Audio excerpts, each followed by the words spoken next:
You're listening to The Broken Meeple Show, a podcast that speaks passionately about board games for the benefit of those who play them. My name's Luke Hector, best known for the Broken Meeple YouTube channel, and I'm an everyday gamer just like you. And I'll be talking about reviews, top 10s, and just about anything that connects me to board games, as long as I have a tea or coffee in hand, that is. So grab a cup, relax, and enjoy. And remember, it's only a game.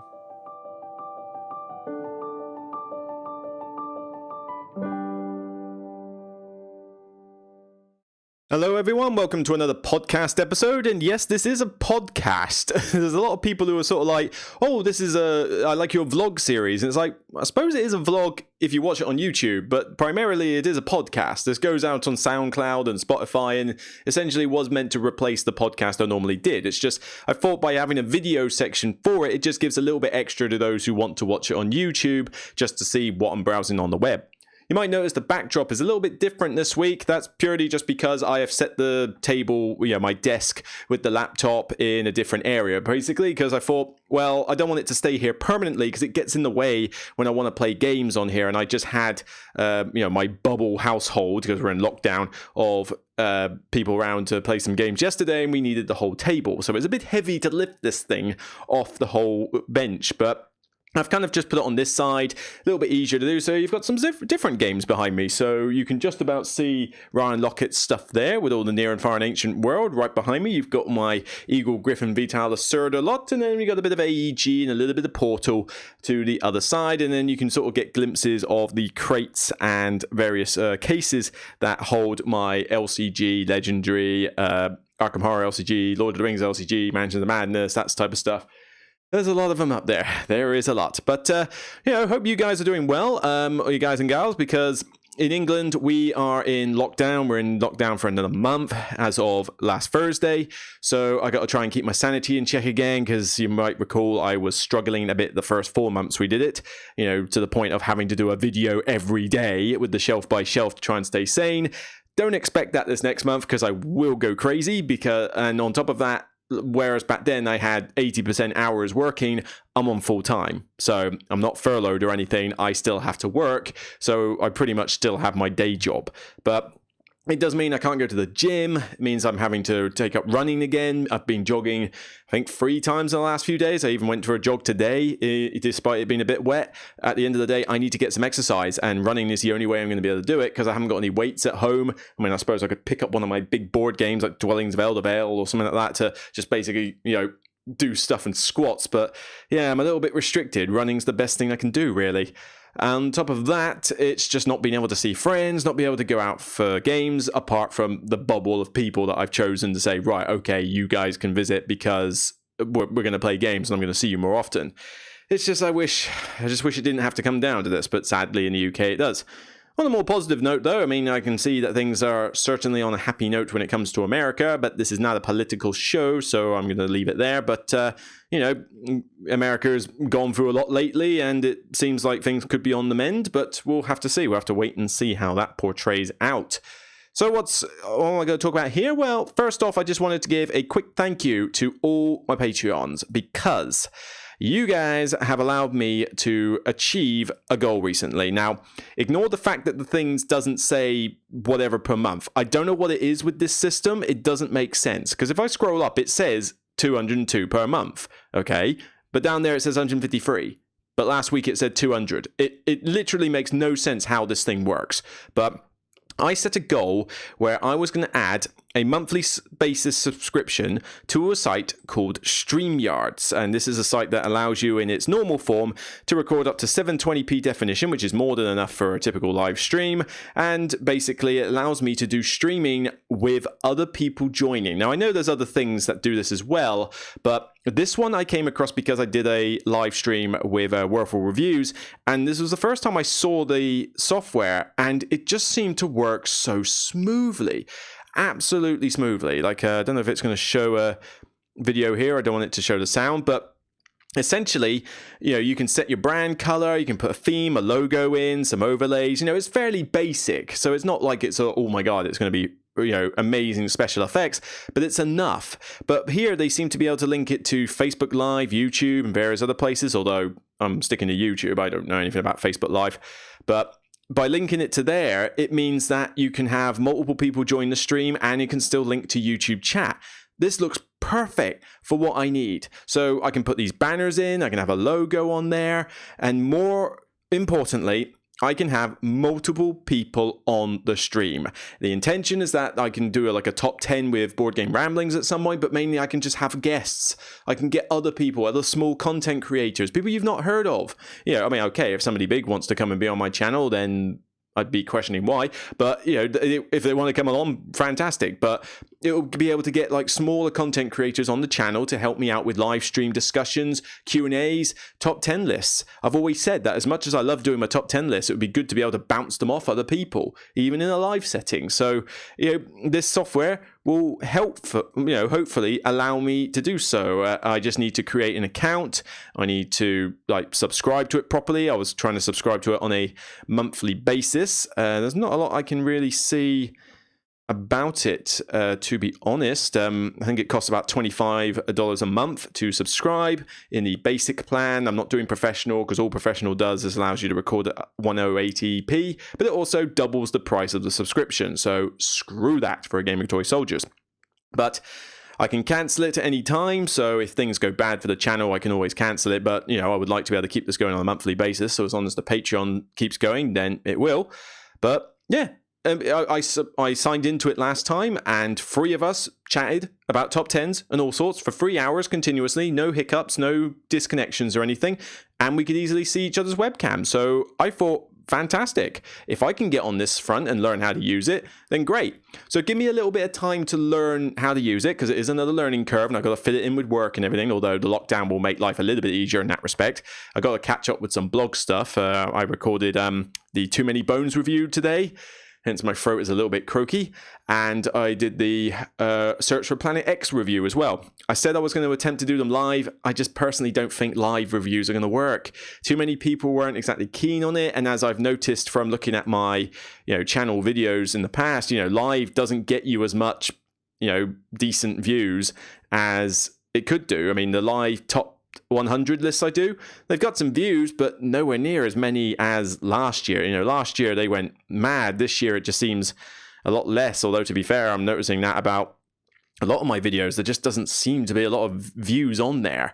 People sort of come up and say oh, it's great that you've got 11,500 subscribers, but I don't get 11,000 subscribers. I don't get 11,000 people watching my videos. So, a lot of that I've got to be inactive accounts or bots or something. I honestly don't know, but such is the way of a small-time YouTuber. But yeah, that's the way it is. But hopefully StreamYards will allow me to sort of broaden my horizons a bit. So give me some time. Let me get the subscription going. Let me have a play around with it. And hopefully, before the end of this year, you'll see some multi-stream stuff and we'll have good. I mean, what can I have? I can have 10 people in the stream. All right, well, I'm not going to have 10 people. That's a little bit insane. But maybe maybe me and another channel, me and 2 other channels. Either way, I should be able to try something pretty soon. So that'll be pretty sweet. Okay, I just want to bring some people's attention to this video I've done recently. Let's go into this topic, Kickstarter. So for Kickstarter, I've got 2 in mind at the moment. The first one is that Artipia Games, as you can see here, and where is that video? There it is. They sort of commissioned me or asked me nicely, the sort of the media Konstantinokis, I think his name is. I forget. I can't pronounce the name, so I'm sorry. It's Greek. But they got in touch with me and said, can I do a couple of videos for their upcoming Kickstarter for the Pursuit of Happiness? So I've done 2. You'll notice I've got Solo Mode, The Pursuit of Happiness, and Ultimate Guide to Pursuit of Happiness. So I've done a full solo play where I basically go through the game with 2 major expansions and some other bits and do a solo mode. That was really good fun. And the ultimate guide is this one, where basically I go through a big sort of spiel as to why I love the game so much, explaining what the Kickstarter is all about and what's going to come up. But then I go into detail as to what each expansion does. So every expansion, community, experiences, it's all time stamped on here so you can easily find it. And even the mini Kickstarter promos. So eventually it gets to those that I show off. Each and every little bit that this game has released gets reviewed by me. And this is an honest review of it. So I show you what stuff I use all the time. what stuff I use occasionally and what stuff I'll never use, because not everything for this game is great. You know, some of it is like, that was a bit of a dodgy expansion, but I won't use that bit. So this guide will hopefully give you a good idea as to what everything is, so that when this Kickstarter comes along, you know everything there is to know about the game. So please check out that video and give it a like if you can. Going into the Kickstarter itself, basically on November the 10th, they are launching a big box. And if you've seen My Pursuit to Happiness, it's kind of a constrained because it's in one of those stronghold boxes. And I can't reach it from here, but it's kind of bellowing at the seams there. And I've got so much content in it, it's all sleeved, and I can just about fit everything in it, but not easily, and certainly not always with the box lid flush. So a big box of this will be absolutely fantastic, but it won't just be the big box. You've also got a potential holiday pack, which is like 20 more cards themed around holidays if you bid in the first 3 days. But you've also got a couple of other things in here. This page is not showing as much, but you've got Nostalgia, which is this other big box expansion here, which is going to include more components, another kind of thing you can do at the setup and more content. And you've got upgraded resources. So they're going to have like, can't see in that picture there, but in here you can see like the big chunky books and the big chunky hourglasses and shaky hands. So kind of think of something out of like Alma Mater, I think, as your Alma Mater. And on top of that, you're going to have like possible Kickstarter promos. And of course, you can unlock everything that's already come out. So you can basically do the all-in pledge. I am definitely looking at this Kickstarter when it comes out for the big box. It's literally 2 days' time.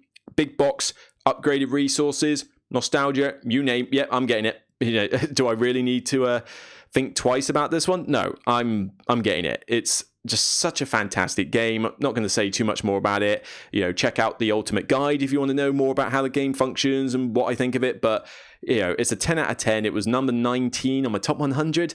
I love this game. I thought they couldn't do more content, and they're going to prove me wrong. This game is never going to die, and I have no problem with that at all. But this other Kickstarter, I'm a little bit more, I don't know. Freedom 5, Sentinel Comics board game. This is the Dice Tower Essentials kind of re-implementation of Defenders of the Realm, which was a fairly oldish game, fairly pandemic-y like, and you basically had these characters and there was a big map and, you know, enemies came in, you had to fight them off, and if there was too many on a location, they spread. Similar deal here. They kind of re-implemented it, but they've used the Sentinels of the Multiverse theme, and anybody who's paid even the remotest, attention to my channel knows that I am a whopping great big Sentinels and the Multiverse fan. So you're probably wondering, well, why haven't I backed it yet? I'm a little bit skeptical about whether I'll love this game. Yes, it's Sentinels in the Multiverse, so the comic artwork, the characters, the universe it's based on, it's going to be like sublime for me. Not a problem. And more stuff is getting added to this game, so the value is going up, but it's not the cheapest game in the world. I mean, let's forget doing it at retail because that gives you standees and some basic stuff. No, I'm sorry. You're going to get the Hero exclusive edition. So that is $100. So that's 76 quid plus shipping, which is probably going to be another $20 odd on top. So we're probably talking nearly like a 80, 90 quid for this game. And I don't know if I want to spend 80, 90 quid on a game that is basically Defenders of the Realm. I mean, yes, it will have some differences. You'll have cool abilities, and it will be the heroes, so they'll be very differentiated. You've got different villains, and it'll have scenarios. It looks cool, but enough for me to want to do it? I don't know. I just don't know. Part of me just wants to get it because it is Sentinels in the Multiverse, but the other part of me is saying, Luke, careful with your money. Careful with your money. Although I did get paid a lot by a side client recently that I did some tax work for, so the other part of me is saying, Luke, you just got paid. Just buy it. It's your Christmas treat, whatever. So it looks cool. You know, fight off bystanders, fight off henchmen. You've got some mystery decks. They've added some extra heroes. You now got the Chrono Ranger, who's pretty sweet, and Unity. You've obviously got the normal Freedom 5, so Legacy, Wraith, Tachyon. I love Tachyon. And Stretch Goals is increasing all this stuff. But on top of that, there's also the $200 version, which has like art, creator packs, hollow foil promo packs, sleeves, the heroic dice set. I mean, I'm not that fussed about the dice set, and I certainly couldn't really care about the art pack or community campaign membership. I'm not that fussed about it, but it does include pre-printed miniatures, but it doubles the cost of the pledge. But they are some good miniatures. These miniatures are big. I mean, where's it got to a scale, a sort of scale of what these miniatures are? So there you go. That's a typical mini. That's a big one. It's like double the size. It's huge, particularly Bunker. And all of those painted, in the Freedom 5 style like that, oh, it could look so good on the table. I mean, part of me really wants to get this in its full hero pledge, but I just don't know. What do you think, guys, in the comments? You know, have you already bid on this game? Is this something you think I'm an idiot for trying to back? Is it one that you think I'm stupid for not backing? You know, what do you think? I'm very curious about this. I mean, the add-ons, are mostly included in the other one. I don't overly care about the foil finish. The heroic dice look cool, but do I really want them? I'm certainly up for sleeves. To be able to sleeve all the cards, considering, it's needed, but then could I get the sleeves a lot cheaper? Normally you can. The community campaign, is that going to be any good? We've no idea. Don't really care about digital art files. I mean, what am I supposed to do with that? And art book, again, I mean, it looks cool. Commentary, but do I really want that kind of thing? I don't tend to read art books. It's just not my thing. So, hard to say. I don't know, but I've only got a few days to make my decision. I am literally, 5 days to go? It's only made $390,000 though. I mean, there's less than 4,000 backers, so it's not even that ridiculously popular. But I don't know. Oh, there's another backer on there, so I'll have to see what I think. Nice swig of coffee, decaf there, Decadent Coffee, supplying my decaf coffee. I've just made another order for 6 different coffees from Paddle and Pixie Coffee or something. I don't know, it's P&P something. It was a really new site I just came across, and it's they had a good subscriber offer, so it's fine, I'll subscribe to a ton of coffee bags for now and then delay the next shipment when I run out. But yeah, I'm definitely drinking a lot more coffee these days. So yeah, 2 Kickstarters. One of them I'm definitely backing, one of them I'm in 2 minds, but I probably will. Gotta watch my money a little bit though, although saying that, we're in lockdown for a month, so my expenditure is now literally just games and food. It's pretty much it. There's nothing else to spend my money on. It's not like I can go out at all. Oh, and the odd takeaway curry. That's still food. So, yeah, maybe I may just get it just to cheer myself up. We shall see. But I'm interested in your thoughts on this. Do you think I should? Do you think I shouldn't? Let's start with that. Right, so what am I doing at the moment in terms of life? Well, I've bought a fair few games because I've sold a few. A few games have been culled from the collection or from ones that I've previously reviewed. And I've bought a few more games on the way. Like Paris is sitting on the table over there. How it plays. I don't even know what it's really about. Everyone just kept raving about it a few months ago when it was in the prototype form. And it's fine, I'll try it. It was cheap. It was on Zatu for a cheap price. So I thought I'll go for it. I've got the Marvel Champions Ant-Man and the Arkham Horror Into Deep packs. Cannot wait to get into those. That's going to be so cool. I love Ant-Man. I think he's going to be great. And I recently acquired and played, actually. Yesterday, we got a chance to play it. What did we play? We played Dwellings of Eldervale, which was good fun. Came second, but I was getting beaten on so much with the combat. It was ridiculous. And that is still a flaw of the game. What else did we play? We played Biblios. Pulled out Biblios, that was cool. But we also pulled out, if I can get the box at this angle, here we go. Lully. Let's move up me OBS so I can actually see this thing. Here we go. The Isle of Cats. Isle of Cats, big drafting polyomino tile laying game of rescuing cats from an island and sticking on your boat. I finally got a copy. It's mine. It's all mine. I've even put late arrivals in this to add a little bit of extra variety. Will I get the Kickstarter pack? Probably not. I mean, the fish tokens are nice, but the fish is quickly spent. I'm not that fussed. Do I want even more lesson modules in the deck? I don't know, because I've got 2 extra in here anyway, and I'm a little bit scared that every time I want to change the modules, I've got to go through this 150 card deck in order to extract the lesson modules. That might just tick me off a few times. But in terms of this game, if I get time, I'll do a review on it. I don't know. It depends if you want me to, guys. Let me know in the comments. But first impressions so far after playing the game once, and also playing the solo mode once. I did it last night. I might even do a solo mode. Actually, if I can't do a review, would you like me to at least do a solo tabletop play of the solo mode? That I could do. That would be fine, because the solo mode was actually pretty good. It's very easy to do once you know the main rules of the game, and it is a very quick AI where you basically just, they have cards you flip over to say how many points they're going to score for cats that are on your ship. They've got lessons that score based on what you do on your ship, and you flip over these rescue cards for them, which dictate which cats from the fields next to the islands and which treasure tokens they scrap. They don't take anything, they just scrap them, so you don't get to pick them. So the AI can really scupper you at times. You've got to worry about about whether you're going faster than them or not. But also, I like the fact that they're getting credit for your work. So it might say 3 points for every filled room. So do I fill my rooms? I mean, I lose 5 points every time I don't fill a room, but then if I fill a room, they get 3 points. And then they score 5 points for the first cat that's revealed, and then each cat subsequently, as the game goes on, decreases in the points they get. So when the first one is flipped and it's red, for example, you should just not take red cats at all because it scores them far too many points. Is that going to contrast with what you're trying to do, though? But then if you can start figuring out the odds of, I've started on this cat and I haven't seen it flipped yet, it's probably going to score quite low. So maybe I should make a big family of these. And the other lessons come into play as well. It's a pretty neat AI. I lost, but only by 8 points. It was my first game, and I did make maybe 1 or 2 mistakes of judgment. But well, they kept nicking all my rare treasure tokens, actually. If they hadn't done that, I probably would have won because I would have gained at least another 4 or 5 treasure tokens. But no, every time they came out, they just kept scrapping them. And it's like, annoying.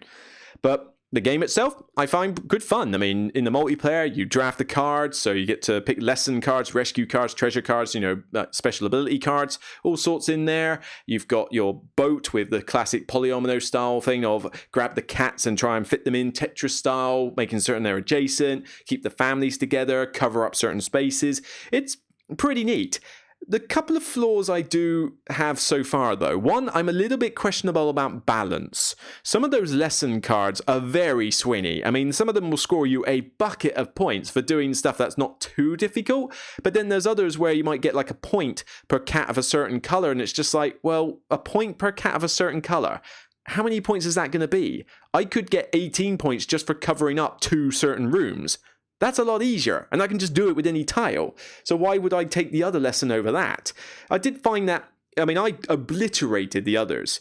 They had something like 45 points, 54 points, 97 points, or something like that, or 87 points. I had 145 points in my first game of Isle of Cats. I scored the biggest family out of everybody, and I must have had about 60 points in lessons. It was ridiculous, my score.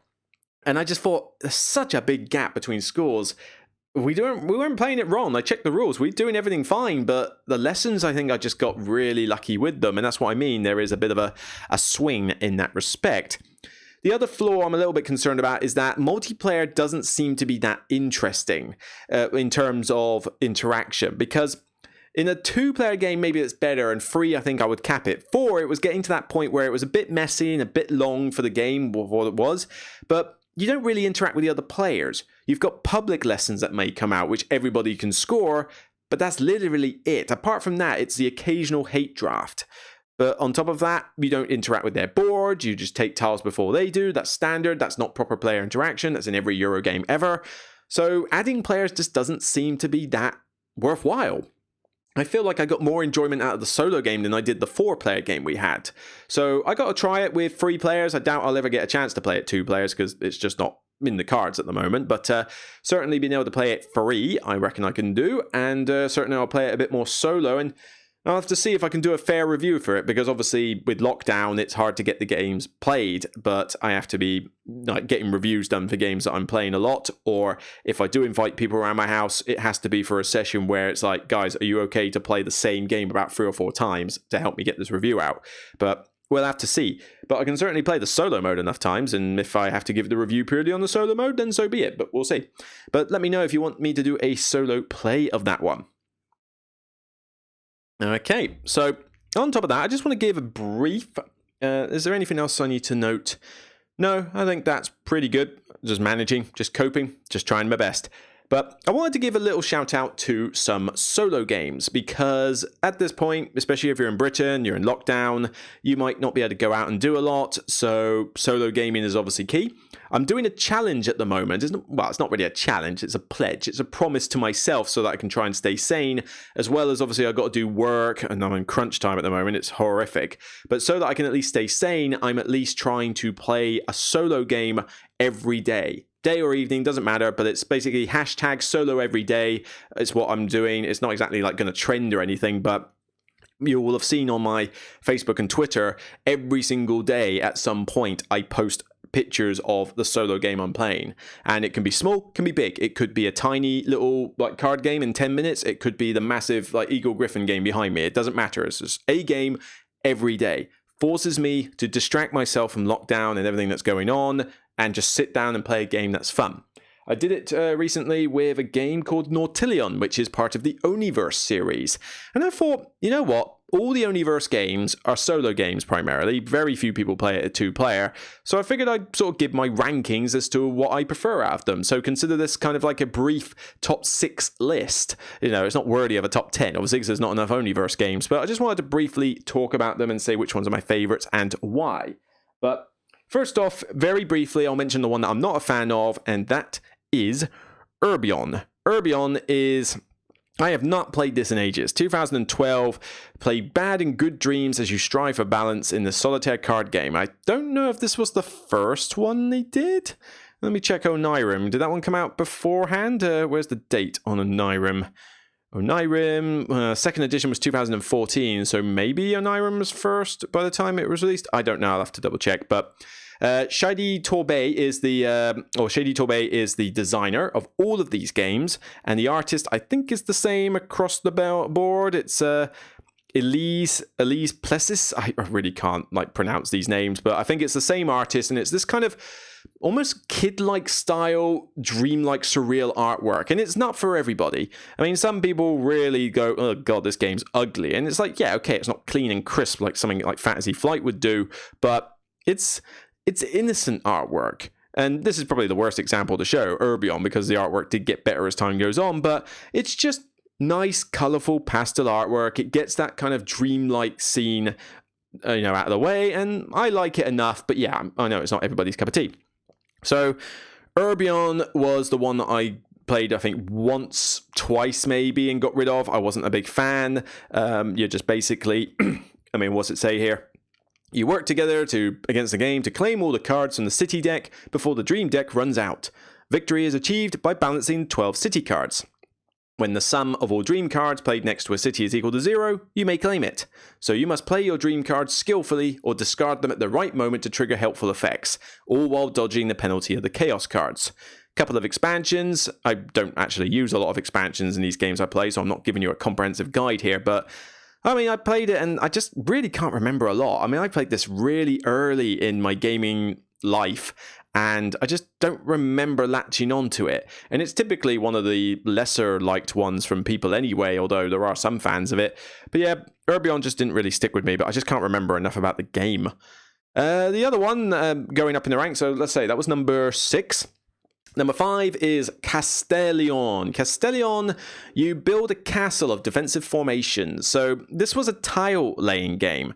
Interesting. I like the mechanic of it to a degree, but I think it just sort of got a little bit samey after a while, and I just didn't latch onto it. But it's not bad. You essentially flip a tile, and depending on what it is, you either put it in your castle with restrictions, or you discard it in order to trigger the ability of whatever creature happened to be there.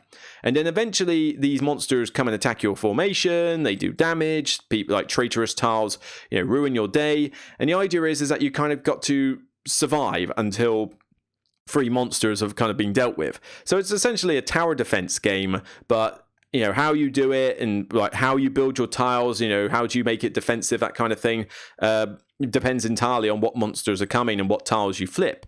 It was interesting. I didn't mind it, but it just didn't stick with me enough. It was quite fiddly with the rule set. There was quite a fair amount you had to kind of take in rules-wise. The expansions didn't necessarily make it any more better for me.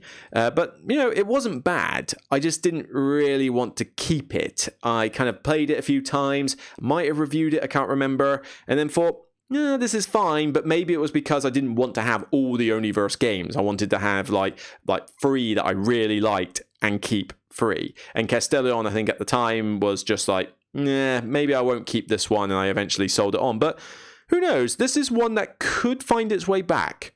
I don't know. I didn't dislike it. I just didn't love it. So maybe if I played it again, maybe I would grow to appreciate it more. But Castellion is my number 5. So Urbion 6, Castellion 5. We then go to Nautilion. This one is only just above Castellion. And that's mainly because the rules to this are dirt simple, even when you start throwing in expansions. I mean, this one is a very easy pick up and play game from the Oniverse series. Looks quite cool because you've got the different little ship standees and they move around on these tokens. And the premise is basically roll and move, but it's the most recent one I got. In fact, out of the ones, the only reason I've got it here physically is because I bought it recently in order to play it. And, you know, I've given it a try. I've given it a fair few games. This one is not going to stay in the collection, guys. This one's going to go the way of Castellion because it looks cool. It is very simple. And I like the fact that they've at least got roll and move and actually tried to say, oh, you know, it's a bit different. Essentially, your submarine has to go through all these tokens and collect 9 different crew members. And they're numbered 1 to 9. They're laid out at random in this big path, but the Phantom submarine is coming in the opposite direction and is knocking them out. But the idea is that you roll 3 dice and allocate 1 to you, 1 to that, the Phantom, and 1 to this dark tower, whatever it is. I'm not quite sure what the theme of it is, but basically it has a negative effect if you set a die too high to it. But you don't want to move too fast because you won't get the crew in time before you get to the end. But you don't want the opponent to move fast because they'll reach your isle and then you lose anyway. So it's very much this like almost kind of weird tug of war thing where, you know, you've got to move at a certain pace, but you're trying to keep the opponent at a certain pace. You've got some tokens to do special abilities. It sounded really cool. There is, however, one problem with this game. It's a biggie. It's too hard. It's too friggin' hard. I mean, some people sort of claimed, oh yeah, it's like really easy and that. You're not playing it right. I'm sorry. I don't get how you can call this game easy. You are at the mercy of those dice for 95% of the time. There's very few ways you can mitigate it. And once you run out of those reserve tokens, you're done. You know, you get another reserve token if you land on a token that you don't need, but you shouldn't be landing on tokens you don't need. You should be landing on tokens you do need. You're only going to make so many stops during the whole game. You can't afford to waste time. But you know, if you allocate a high die to the tower, it sucks your reserve tokens away. You've only got 4 of them in a normal game. You can make life easier and start with a couple more, but you just find yourself running out of those tokens, never able to replenish them. So then you roll the dice and you're constantly at the mercy of said dice. You get some very tense choices, and that's what's good about this and elevates it above Castellion is not only the fact that it is so easy to play, especially even with the expansions, but just the fact that those decisions are so tense. Like, what do I do with this die? What do I do? Should I allocate it to that? Should I allocate it to this? What am I going to roll next? What can I mitigate? It's got some good stuff going for it. But it's friggin' hard. It's so hard. I think I'm like 0 for 7. I just can't win this game. No matter what I do. You know, you end up just getting hosed by the dice. You know, like, I just need to roll this and that. Oh, never mind. Some tokens there's more than one of. One of the tokens there's only one of. Like, there's only one 8 token. So if the Phantom lands on the 8, you can't physically win. Why?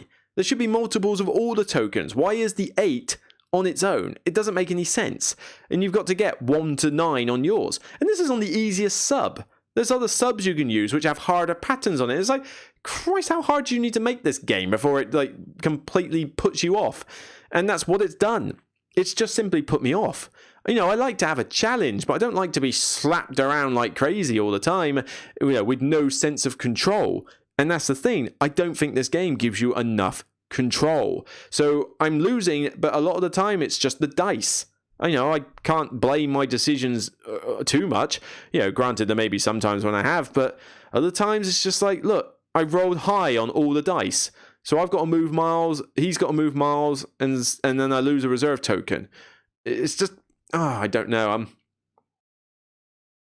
Quick swig of coffee. This one, I must admit, maybe this one should be a bit lower than Castellion. I don't know. Both of them are fighting for the same spot. Castellion was more of a kind of meh game, but it was also a bit more complex to learn. This one is a little bit more, like, less enjoyable as a result, but because it's so easy to pick up and play and looks really cool compared to even Castellion, I'm kind of like, you know what, I can give it a little bit of extra credit, and maybe some people have learnt the secret of playing this game. I don't know, but for me, Nautilion, it's not going to stay in the collection, so this will be on the sell pile very soon. Right, took a bit of a break there, guys, because I needed to plug the battery in because I had some problems there. But let's move on to my number 3, which is Onirim. So Onirim, 2nd edition. Find the doors, Dreamwalker. Escape the labyrinth or remain trapped. This is most people's number 1, but for me it's my number 3. There's a lot of expansions, there's a lot of customization for this game. But it's quite a cool solo card game, and it's the one that requires the most shuffling out of all of these. Basically, you work together to gather door cards before the deck runs out of cards, and you have to play cards of the same color 3 times, you have to find keys, there's various ways that you can do it, but all the while you've got to dodge these nightmare cards which pop up every now and again. See if I get, these ones here, well, actually that's the back of the cards, these are like the generic cards that you play, so the usual artwork. Trying to see if I can find an example of the nightmare cards, but essentially when they come up you have to think of like, oh, discard my hand, lose a key, get rid of certain cards in my hand, like take them off the deck, which effectively nullifies your life force, and they're nasty and it can really cascade into some nasty situations. But it's just a very good entertaining card game, fairly simple rules. The expansions are really good. I've played with the majority of them and they've been pretty good so far in either giving you more stuff to do or just making it harder. I mean, the game is not easy anyway, but I wanted to try them out and see what was what. But this is a pretty good card game, and the app is also really good with this. I mean, it saves you having to worry about shuffling, but yeah, some really good, some nice artwork from, like I say, nice pastel color artwork. But yeah, I like this game. This is a good one, but it's only my 3rd favorite. There are 2 others, starting with Arion. Arion's my number 2. Arion's a really cool one, actually. The kind of Yahtzee style game. You've got to get the blueprints and the construction materials and the crew to basically build a bunch of flying machines to go traverse the skies. And in order to do so, you have to roll dice in a kind of Yahtzee style fashion. So you have these columns of cards with the various crew and things that you can do, as well as some other bonus cards that allow you to mitigate the dice. And you roll the dice, 6 of them, and you try to get like 2 triples, 2 free pairs, a straight, all of the kind, that kind of thing, depending on the various columns. But you have various other abilities like little pixie tokens and other cards that you can collect that allow you books, I think, to re-roll the dice. But you can also discard cards from columns in order to mitigate the dice. But then doing so means you run the risk of being less components for you to get, because you've got to get, a blueprint, a vessel, and a crew, or whatever the 3 combination is. It's been a while. And in order to actually build the thing. So once you build all the ships, you win. And I really like this one. I thought, Yahtzee, how's this going to work? This ain't going to be any good. But it surprised me as to how much fun it was. The expansions are pretty cool as well. Although if you use this Hell Kite, be prepared to lose a lot. It's kind of hard to do so, but they've got some other cool expansions like hourglasses and stone clouds and stuff in there. The artwork's pretty cool across it, for what it is. I like the blueprints especially. I think they're pretty sweet. Wasn't that difficult to get into, but this was kind of a surprise because, the fact that this is the most recent Oniverse game, I thought, they're going to run out of ideas by now. I'm sure they've run out of ideas. Nope. This one surprised me. Really good. Arion remains in my collection. So you've guessed it, my favorite, which is by no means many people's favorite, but hear me out. Sylvion. Sylvion is my favorite of the line, 2015. This one it's definitely probably the most complex of all of them. I would say, Castellon, yeah, this is probably the most complex. Basically, it's a tower defense game, and I do like these tower defense games, and you've got to defend against the fire elemental lord that's burning down your dream forest. So I already quite like the theme of this one, and I think the artwork's pretty sweet on a lot of this stuff as well. But essentially, you lay out like a grid of cards, and the elements come from the right-hand side. They're trying to burn the trees that you've got all around. I mean, this particular picture, this person's doing pretty badly. And by the end of the game, not only do you have to fend off these fire elementals with things like water spirits and elephant and various animal creatures, but you've also got to make certain that your forest is actually fully grown by the end. I mean, this person looks like they're going to lose horribly because I don't know how they're going to regrow all these trees, but who knows? Maybe they got lucky. But it's a really good fun game, and that alone is already good fun. The whole tower defense game. But here's the real twist from this that I really, really like. I wonder if I can show you a picture to illustrate it. Probably not. No, this is more of like defending waterfalls and the various fire elementals. The theme of this one's just really good. But trying to find an example, can't seem to find. Wait a minute. Maybe this will do. Yes. Before you start the game, you do this kind of column drafting setup where you build your deck. So the cards that you have in order to defend this elemental back is a deck constructed by you by ways of a column drafting system. It's been a while since I played it, but I believe it's that you put cards into the columns, but if a certain card turns up in the column, it scraps the whole lot, and you're kind of thinking, right, well, I need to choose a column to put in my deck, but do I want this one to build up until it's got some really good cards in it on top of what's there, or do I get it now, but then I'm having a smaller deck? And the deck basically consists of like tree growing cards, or water cards, and various animal creatures that can give you special abilities, but also potential alternate winning conditions. So there are other ways that you can actually win the game if you set yourself up right. So I like that little bit of extra complexity with trying to say, oh, so if I could win like this, maybe I'll tailor my deck for this. But then if I play normally, then it's like, got to defend, fighting you back, come on, grow tree. And this one just gives me a good amount of fun for this one. It is the most complex, it is the most lengthiest of the lot. It's definitely a longer game. I mean, what does it say Sylveon is in terms of its length?